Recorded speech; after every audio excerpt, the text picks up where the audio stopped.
जय माता रानी की आप सभी भक्तों पर माता रानी की विशेष कृपा बनी रहे। भक्तों, सनातन धर्म में नवरात्रि का विशेष महत्व है। नवरात्रि के दिनों में देवी माँ के 9 स्वरूपों की पूजा आराधना की जाती है। साल में 4 बार नवरात्रि का पर्व मनाया जाता है, जिसमें से एक चैत्र नवरात्रि, दूसरा शारदीय नवरात्रि और 2 गुप्त नवरात्रि होती हैं, जो कि तंत्र मंत्र की साधना में लीन रहने वाले लोगों के लिए गुप्त नवरात्रि बहुत ही महत्वपूर्ण मानी जाती है। इस बार हिंदू पंचांग के अनुसार आषाढ़ माह की गुप्त नवरात्रि का शुभ आरंभ इस वर्ष आषाढ़ गुप्त नवरात्रि इस साल 26 जून से आषाढ़ गुप्त नवरात्रि की शुरुआत हो रही है। साथ ही 4 जुलाई को इसका समापन होगा। माता रानी के भक्त गुप्त नवरात्रि के दौरान माँ दुर्गा के विभिन्न स्वरूपों की पूजा अर्चना करती हैं। इस दिन श्रद्धालु निराहार और फलाहार रहकर माँ दुर्गा की आराधना करती हैं। प्रतिपदा तिथि में घर व मंदिर में कलश की स्थापना की जाएगी। इसलिए आज की इस वीडियो में आप सभी गुप्त नवरात्रि की संपूर्ण जानकारी पाएंगे। गुप्त नवरात्रि में कलश स्थापना का शुभ मुहूर्त क्या रहेगा, साथ ही पूजा विधि क्या रहेगी, नियम क्या रहेंगे, गुप्त नवरात्रि का व्रत रखने वाले भक्तों के लिए पूजन की सामग्री क्या रहेगी, आज की इस वीडियो में आप सभी संपूर्ण जानकारी पाएंगे। इसलिए वीडियो को आप सभी एंड तक जरूर देखिएगा। वीडियो पसंद आए तो इसे लाइक शेयर करें। चैनल पर नए हैं तो चैनल को सब्सक्राइब करना ना भूलें, बेल आइकन को प्रेस कर लें, जिससे आप सभी को हिंदू धर्म से जुड़े सभी व्रत त्योहारों की वीडियोस देखने को मिलेंगी। तो चलिए भक्तों, सबसे पहले आपको बताती हैं गुप्त नवरात्रि की पूजन सामग्री के बारे में और इसके बाद जानेंगे शुभ मुहूर्तों के बारे में। इस दिन कलश स्थापना का शुभ मुहूर्त क्या रहेगा। तो सबसे पहले माँ दुर्गा की प्रतिमा या चित्र आपको पूजा के लिए सबसे आवश्यक चीज़ जो है जरूरी रहेगी। इसके बाद सिंदूर, केसर, कपूर, जौ, धूप, वस्त्र, दर्पण, कंघी, कंगन, चूड़ी सुगंधित यानी कि माता को सुहाग की सामग्री अर्पित की जाएगी। सुगंधित तेल, पंदरवार, आम के पत्तों का, लाल पुष्प, दुर्वा, मेहंदी, बिंदी, सुपारी, साबुत हल्दी की गांठ और पिसी हुई हल्दी ले सकती हैं। इसके बाद आपको चौकी चाहिएगी, रोली, मौली, पुष्प आहार, साथ ही बेलपत्र, कमलगट्टा, जौ, बंदरवार, दीपक, धूपबत्ती, निवेद, मधु, शक्कर यानी कि पंचमेवा, जायफल, जावित्री, नारियल, आसन, रेत मिट्टी जो कि जौ उगाने के लिए आपको चाहिएंगे, लौंग, इलायची, कलश मिट्टी या पीतल का हो। हवन सामग्री पूजन के लिए थाली, श्वेत वस्त्र, दूध, दही, ऋतुफल, सरसों, सफ़ेद और पीली गंगाजल आदि आपको पूजन सामग्री में इन सभी चीज़ों की आवश्यकता पड़ने वाली है। इसलिए एक दिन पहले ही पूजन सामग्री को एकत्रित कर लें।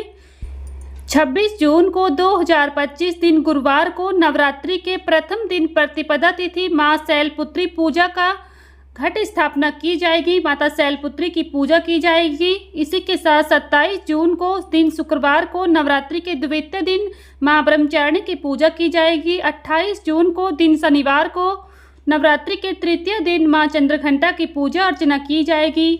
29 जून दिन रविवार को नवरात्रि के चतुर्थी दिन को माँ कुष्मांडा की पूजा अर्चना की जाएगी। इसी के साथ 30 जून दिन सोमवार को नवरात्रि के पंचमी दिन माँ सकंद माता की पूजा की जाएगी। 1 जुलाई मंगलवार को दिन नवरात्रि षष्ठी माँ कात्यायनी की पूजा की जाएगी। 2 जुलाई दिन बुधवार को नवरात्रि के सप्तमी दिन माँ कालरात्रि की पूजा अर्चना की जाएगी। 3 जुलाई दिन गुरुवार को नवरात्रि के अष्टमी दिन माँ गौरी की महागौरी की पूजा की जाएगी।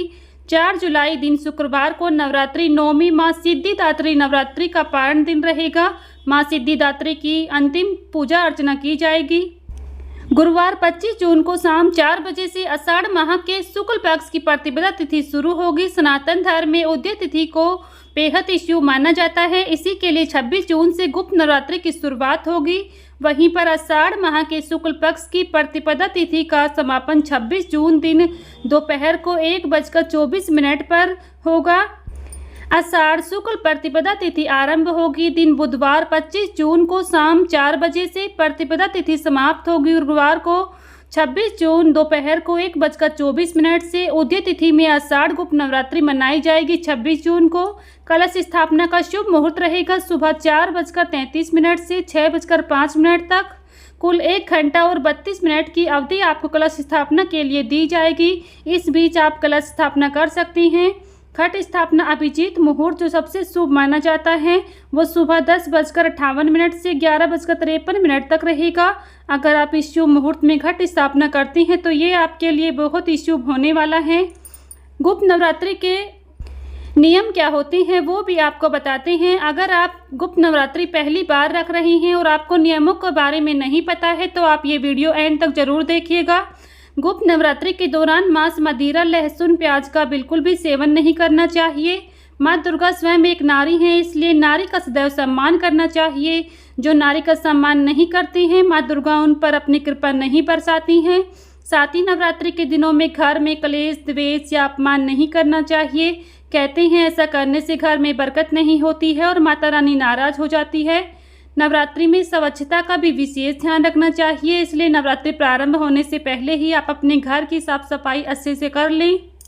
नवरात्रि के दौरान काले रंग के वस्त्र धारण नहीं करने चाहिए और ना ही चमड़े के बेल्ट या जूते पहनने चाहिए। चमड़े की किसी भी चीज़ का उपयोग इस नवरात्रि के दिनों में नहीं करना चाहिए। मान्यता है कि नवरात्रि के दौरान बाल, दाढ़ी और नाखून नहीं कटवाने चाहिए। नवरात्रि के दौरान बिस्तर पर भी नहीं सोना चाहिए बल्कि ज़मीन पर सोना चाहिए। नवरात्रि के दौरान अगर आपके घर पर कोई भी ज़रूरतमंद या भिखारी आता है तो उसको आप खाली हाथ ना लौटाएं। नवरात्रि के दौरान सुबह जल्दी उठकर सभी कार्यों से निवृत्त होकर स्नान आदि करने के बाद नवरात्रि की सभी पूजन सामग्री को एकत्रित कर लें। अलग से एक चौकी सजाएं जिस पर माँ दुर्गा की प्रतिमा को लाल रंग के वस्त्रों से सजाएं। मिट्टी के बर्तन में जौ के बीज बोएं। नवमी तक प्रतिदिन पानी का छिड़काव जरूर करें। पूर्ण विधि के अनुसार शुभ मुहूर्त में कलश की स्थापना करें। इसमें सबसे पहले कलश को गंगा जल से भरें। उसके बाद मुख पर आम की पत्तियां लगाएं और उस पर नारियल रखें। कलश को लाल कपड़े में लपेटकर और कलावा के द्वारा आप उसे बांधें। अब इसे मिट्टी बर्तन को पास रखें। साथ ही फूल, कपूर, अगरबत्ती, जोत के साथ पूजा करें। 9 दिनों तक माँ दुर्गा से संबंधित मंत्र का जाप करें। माता का स्वागत कर उनसे सुख समृद्धि की कामना करें। अष्टमी और नवमी तिथि को दुर्गा पूजा के बाद 9 कन्याओं को पूजन करें। साथ ही उन्हें तरह तरह के व्यंजनों का भोग लगाएं। आखिरी में नव दुर्गा के पूजा के बाद घट विसर्जन करें। माँ की आरती गाएं, उन्हें फूल चावल चढ़ाएं, वेदी से कलश को उठाएं। इस तरह से आप नवरात्रि की पूजा सरल तरीके से कर सकती हैं। जो भक्त नवरात्रि के पूरे 9 दिनों में व्रत उपवास रखते हैं और माता रानी की पूजा आराधना करते हैं उनके घरों में सुख समृद्धि बढ़ती है। साथ ही माता रानी की विशेष कृपा उस भक्त पर, उसके पूरे परिवार पर बनी रहती है। इसलिए आप सभी को गुप्त नवरात्रि की ढेरों शुभकामनाएं। आप सभी के जीवन में माता रानी की कृपा सदैव बनी रहे। आज की वीडियो में इतना ही। आज की वीडियो अगर आप सभी को पसंद आई है तो प्लीज़ वीडियो को लाइक शेयर करें। चैनल पर नए हैं तो चैनल को सब्सक्राइब करना ना भूलें। बेल आइकन को प्रेस कर लें जिससे आप सभी को हिंदू धर्म से जुड़े सभी व्रत त्योहारों की वीडियोस देखने को मिलेंगी। मिलती हूँ नेक्स्ट वीडियो में। तब तक के लिए सभी को जय माता रानी की।